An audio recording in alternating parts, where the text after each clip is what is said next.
Hi, welcome back to my channel. ಇವತ್ತಿನ ಈ ವಿಡಿಯೋಲಿ ಮಸಲ್ ಬಿಲ್ಡ್ ಹ್ಯಾಗ್ ಮಾಡೋದು ಅಂತ ಸ್ಟೆಪ್ ಬೈ ಸ್ಟೆಪ್ಪು ಕ್ಲೀನಾಗಿ ಹೇಳ್ತೀನಿ.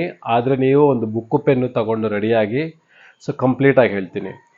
ನಾವು ಮಸಲ್ ಬಿಲ್ಡ್ ಮಾಡಬೇಕು ಅಂದಾಗ ಫಸ್ಟು ನಮಗೆ ಎರಡು ಕ್ವಶನ್ಸ್ ಬರುತ್ತೆ.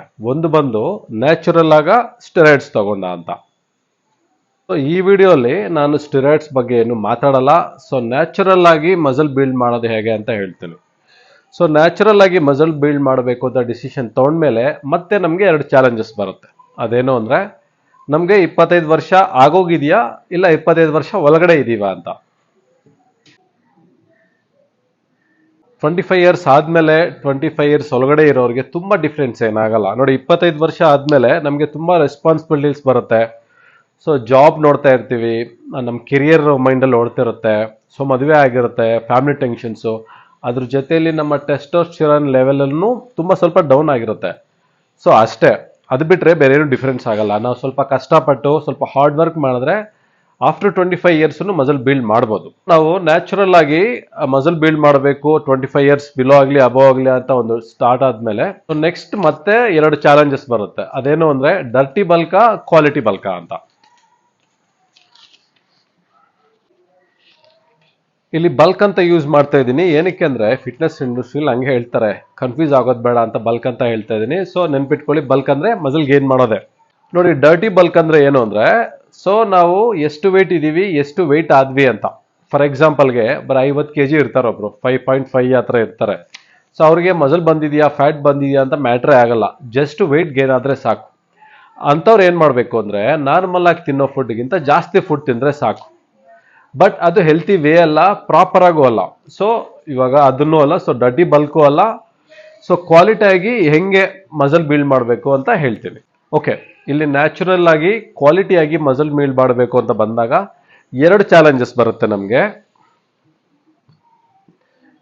ಒಂದು ಬಂದು ಫುಡ್, ಇನ್ನೊಂದು ಬಂದು ವರ್ಕೌಟ್.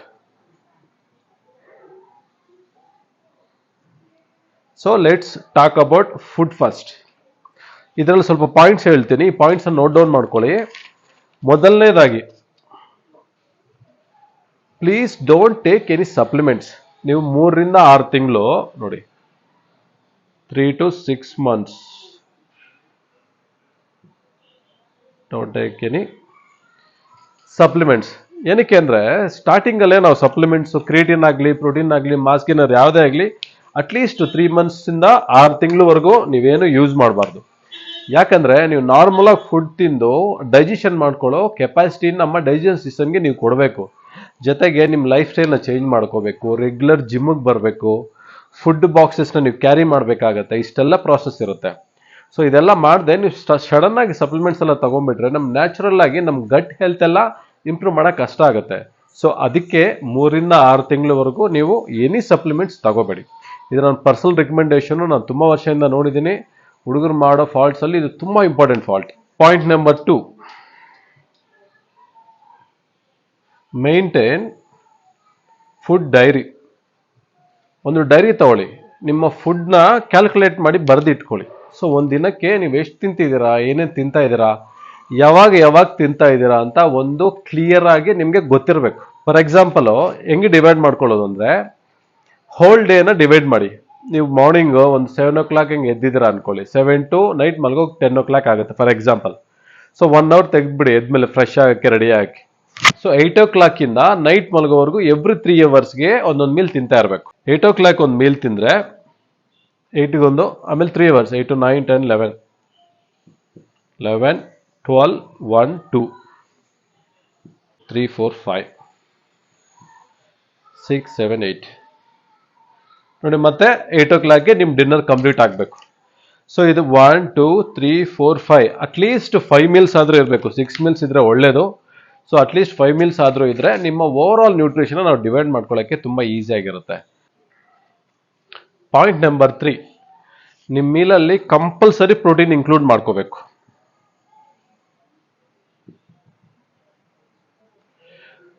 ನೀವು 5 to 6 meals ತಿಂದರೆ ಅದರಲ್ಲಿ ಅಟ್ಲೀಸ್ಟ್ 3 mealಲ್ಲಿ ಪ್ರೋಟೀನ್ ಸೋರ್ಸ್ ಕಂಪಲ್ಸರಿ ಇರಬೇಕು. ಏನಕ್ಕೆ ಅಂದರೆ ನಮ್ಮ ಮಸಲ್ ಬಿಲ್ಡ್ ಆಗೋದೇ ಪ್ರೋಟೀನ್ಸ್ ಇಂದ, ಮೇನ್ ಸೋರ್ಸ್ ಅದು. ಜೊತೆಗೆ ಕಾರ್ಬೋಹೈಡ್ರೇಟ್ಸು, ಫ್ಯಾಟ್ಸು, ಮಿನರಲ್ಸು, ವಿಟಮಿನ್ಸ್ ಎಲ್ಲ ಬೇಕು.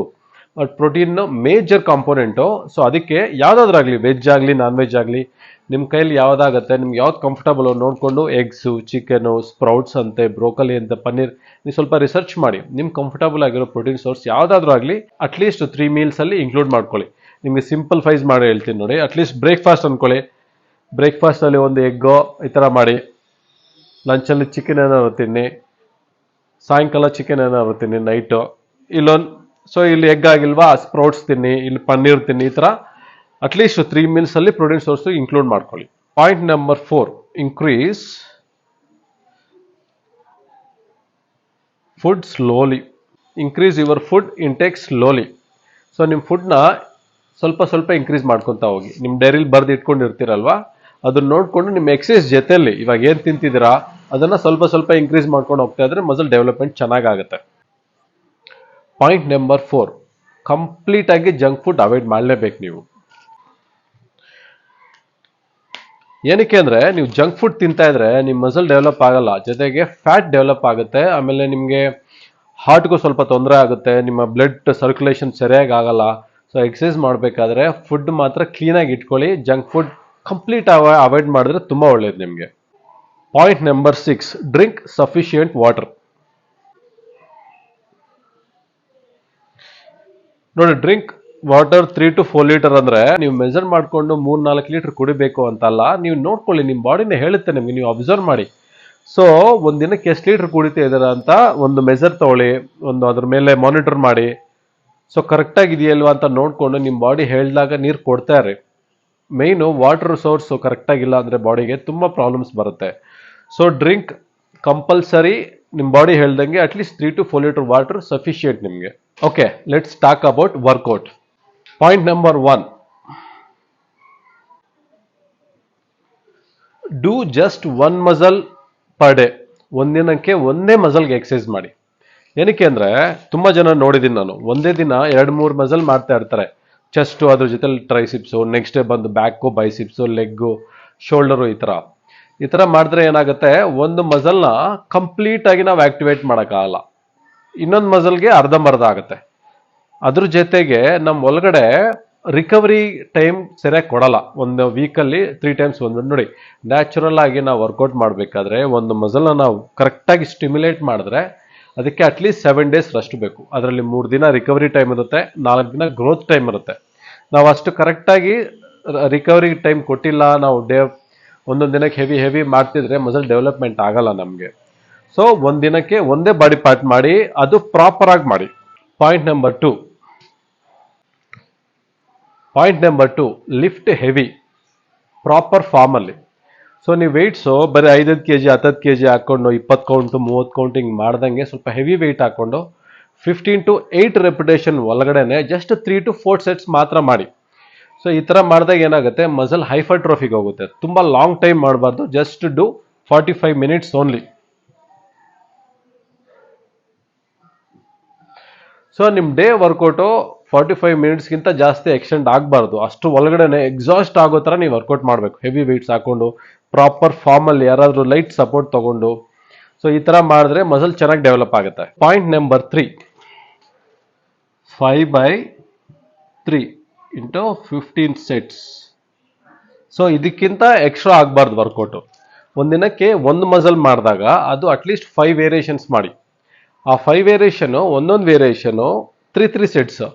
ಫಾರ್ ಎಕ್ಸಾಂಪಲ್ ನೋಡಿ, first into 12 reps, second into 10 reps, third into 8 reps. So ಈ ಥರ ಮಾಡಿದಾಗ ಟೋಟಲ್ 15 sets ಆಗುತ್ತೆ ಅಷ್ಟೇ. ಬಟ್ ಆ 10, 8, 12 ಕೌಂಟ್ಸೇ ನಿಮ್ಮ ಕೈಲಿ ಮಾಡೋಕ್ಕೆ ಟಫ್ ಆಗಬೇಕು. ಆ ಥರ ವೆಯ್ಟ್ಸ್ ಹಾಕೊಂಡು ಮಸಲ್ನ ಚೆನ್ನಾಗಿ ಸ್ಟಿಮ್ಯುಲೇಟ್ ಮಾಡಬೇಕು. ಬಟ್ ವರ್ಕೌಟ್ ಸ್ಟಾರ್ಟಿಂಗಲ್ಲಿ ಫಸ್ಟ್ ವೇರಿಯೇಷನ್ ಮಾತ್ರ ವಾರ್ಮ್ ಅಪ್ ಸೆಟ್ ಒಂದು ಹಾಕೊಳ್ಳಿ,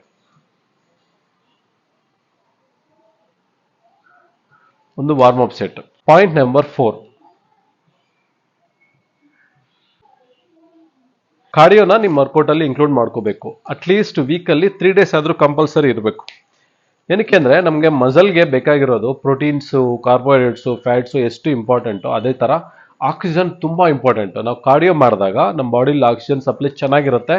ಸೊ ವೆಯ್ಟ್ಸ್ ಚೆನ್ನಾಗಿ ಹೋಗುತ್ತೆ, ಎಕ್ಸ್ಟ್ರಾ ಫ್ಯಾಟ್ ಎಲ್ಲ ಲೈಟಾಗಿ ಬರ್ನ್ ಆಗ್ತಾ ಹೋಗುತ್ತೆ. ಬಟ್ ನಿಮ್ಮ ಫೋಕಸ್ ಬಂದು ಫ್ಯಾಟ್ ಬರ್ನ್ಗಲ್ಲ, ಜಸ್ಟ್ ಸ್ಟಾಮಿನಾ ಬಿಲ್ಡ್ ಮಾಡೋಕ್ಕೆ. ಸೊ ಅದಕ್ಕೆ ತುಂಬ ಹೆವಿಯಾಗಿ ಮಾಡಿದೆ, moderate cardio like treadmill, cross ಫಿನರು, ಸೈಕಲು, ಈ ಥರ ಒಂದು 15 to 20 25 ಮಿನಿಟ್ಸ್ ಮ್ಯಾಕ್ಸಿಮಮ್ ಇಷ್ಟು ಒಳಗಡೆ ಇಟ್ಕೊಂಡು ಕಾರ್ಡಿಯೋನ ಇನ್ಕ್ಲೂಡ್ ಮಾಡ್ಕೊಳ್ಳಿ.